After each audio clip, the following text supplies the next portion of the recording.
The Battle of Tucapel is the name given to a battle fought between Spanish conquistador forces led by Pedro de Valdivia and Mapuche Indians under Lautaro that took place at Tucapel, Chile on December 25, 1553. This battle happened in the context of the first stage of the Arauco War, named the Offensive War, within a larger uprising by Araucanians against the Spanish conquest of Chile. It was a defeat for the Spaniards, resulting in the capture and eventual death of Valdivia. Background: the Arauco War was a large-scale war that took place in what is now Chilean territory between Spanish conquerors and Mapuches. Pedro de Valdivia was the Spanish conqueror, who founded the first cities in Chilean territory. Around 1550, he took a Mapuche man who had offered his services as his servant. The conqueror baptized him as Felipe Lautaro. Under Pedro de Valdivia's wing, Lautaro quickly learned horse riding and Spanish military techniques that he would use later in the war that was taking place at the moment. Once he had learned this knowledge, he eventually went back to his village and decided to use these techniques to his advantage. At the same time, Pedro de Valdivia was using a policy of quickly founding cities, dispersing his forces in the conquered territory. His forces also built numerous forts, like Tucapel and Peren. Valdivia went on an inspection tour of a group of forts constructed to secure the Chilean interior for the Spanish. He left Concepcion in December of 1553 and worked his way south to Quillacoya, where he gathered troops for the march into the restive territory of Arauco.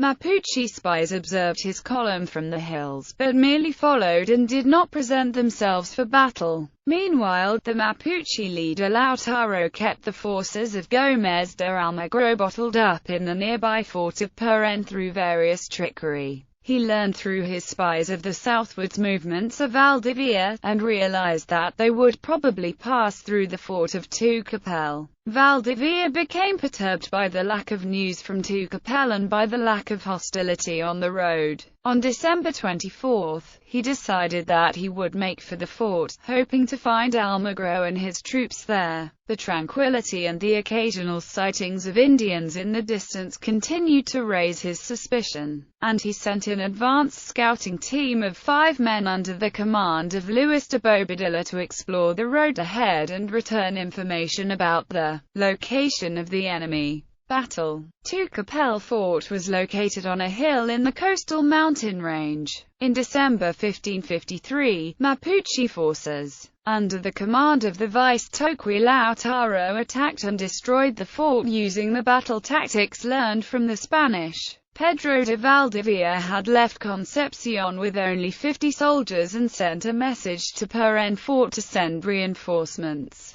The message, however, was intercepted by Lautaro's men. Valdivia received no reports from his leading element, and spent the night a half-day's journey from Tucapel. On Christmas Day, December 25, 1553, he left early in the morning for the fort, arriving in its vicinity with silence reigning. He found it completely destroyed. Neither Gómez de Almagro nor Bobadilla was anywhere to be found. He decided to make camp amidst the damp ruins of the fort, but the contingent had hardly begun to make preparations when there were shouts from the surrounding forest. Without advance warning, a mass of Mapuche warriors charged out towards the Spanish enclave. A veteran soldier, Valdivia had time to form and arm his defensive line and repulsed the first attack. The cavalry charged upon the rear guard of the retreating Mapuche force, but the Indians were prepared for this action and reversed the charge with lances. However, with much valor and resolution, the Spaniards managed to drive back the resulting Mapuche surge into the forest.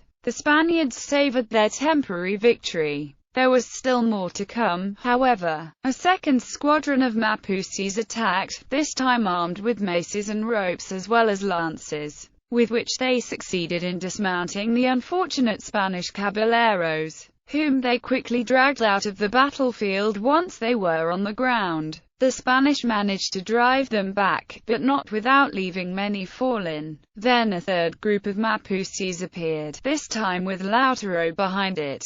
Valdivia, aware of the desperate situation due to the Spanish losses and fatigue, gathered together his available men and threw himself into the bitter fight. Already half of the Spanish forces were casualties and the Indian auxiliaries were steadily being reduced. Valdivia, seeing that the fight was lost, ordered the retreat, but Lautaro himself came around the flank and sealed the Spanish fate. The Indians felled every one of the Spaniards, and only Valdivia and the cleric Pozo, who rode the best horses, were able to escape. However, when crossing the swamps the men became bogged down and the Mapuches eventually captured them. Aftermath: Valdivia's death. According to Geronimo de Viva, the Toqui Corpolican personally ordered the execution of Valdivia, who was killed with a lance, and his head, along with those of the two other bravest Spaniards, were put on display. Alonso de Góngora Marmoleo writes Valdivia offered as a ransom for his life that he would evacuate the Spanish settlements in their lands and give them large herds of animals.